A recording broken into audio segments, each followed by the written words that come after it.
கர்த்தருடைய பரிசுத்த நாமத்துக்கு மகிமை உண்டாகட்டும்.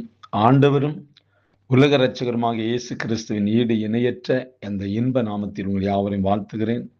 கர்த்தருக்குள்ளாக உங்களை ஆசீர்வதிக்கிறேன். கர்த்தர் தாமே இந்த நாளையும் உங்களுக்கு ஆசீர்வாதமாக வழிநடத்துவாராக.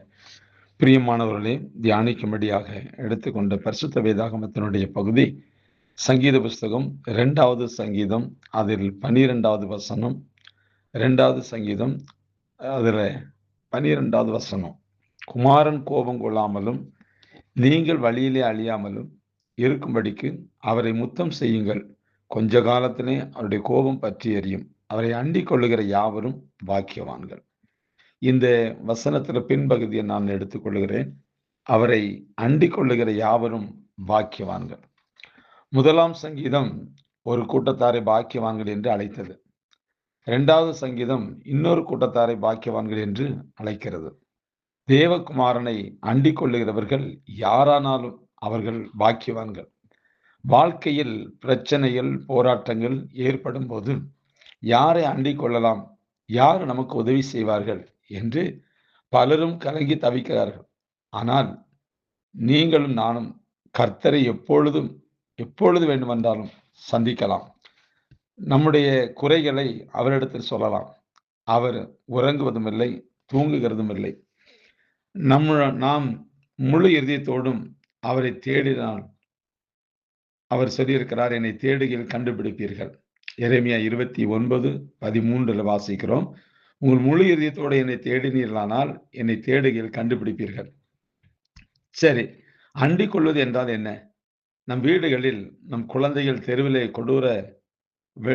தெருவில் விளையாடி கொண்டிருக்கும் போது கொடூர முகமுள்ள யாரையாவது பார்த்தால் பயந்து ஓடி வந்து நம்மை கட்டிப்பிடித்து தங்கள் முகத்தை மடியிலே புதைத்துக் கொள்வார்கள். இதை நாம் அண்டிக் கொள்வது என்கிறோம். நடுக்கடலில் விழுந்து உயிர்க்காக போராடுகிற ஒரு மனிதன் ஒரு பெரிய கட்டையை காணும்போது அதை அண்டி பிடித்துக் கொள்வான்.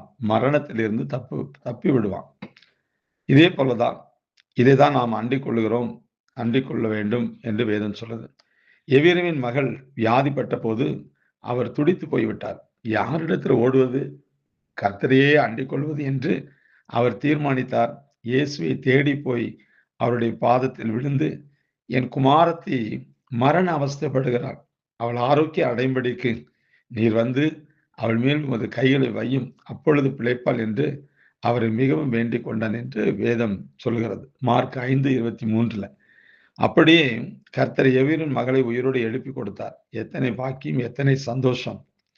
பெத்தனியாவில் மார்த்தாள், மரியாள் என்ற 2 சகோதரிகள் இருந்தார்கள். ஆனால் மரியாளோ தேவனை அண்டிக் கொள்ளுகிறவர்கள். பாக்கியவான்கள் என்ற வார்த்தையின்படியே அவருடைய பாதத்தின் அருகில் வந்து அமர்ந்து விட்டாள். தன்னை விட்டு எடுபடாத நல்ல பங்கை தெரிந்து கொண்டாள் என்று லூக்கா 10:42 வாசிக்கிறோம். அப்படியே தான் பாவத்தினால் மனம் நொந்து போன பாவியாகிய ஸ்திரீ அவரை அண்டிக் கொண்டு அவருடைய பாதங்களை பற்றி கொண்டால், பரிமள தைலத்தை பூசினால் அவளுக்கு கிடைத்த பெரிய பாக்கியம் என்ன தெரியுமா? அவள் செய்த திரளான பாவங்கள் அவளுக்கு மன்னிக்கப்பட்டது.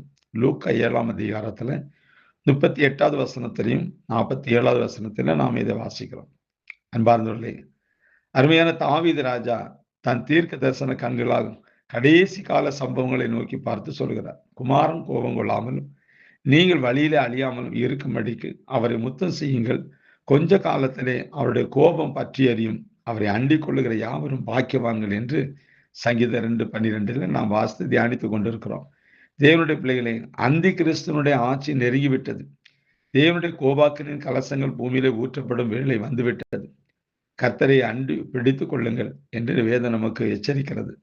இந்த கடைசி காலத்தில் நாம் பார்க்கும்போது அநேக சம்பவங்கள் எல்லாமே பரிசுத்த வேதாகமத்தில் எழுதப்பட்டபடி எல்லாமே நடந்து கொண்டிருப்பது என்பதை நாம் அறிவோம்.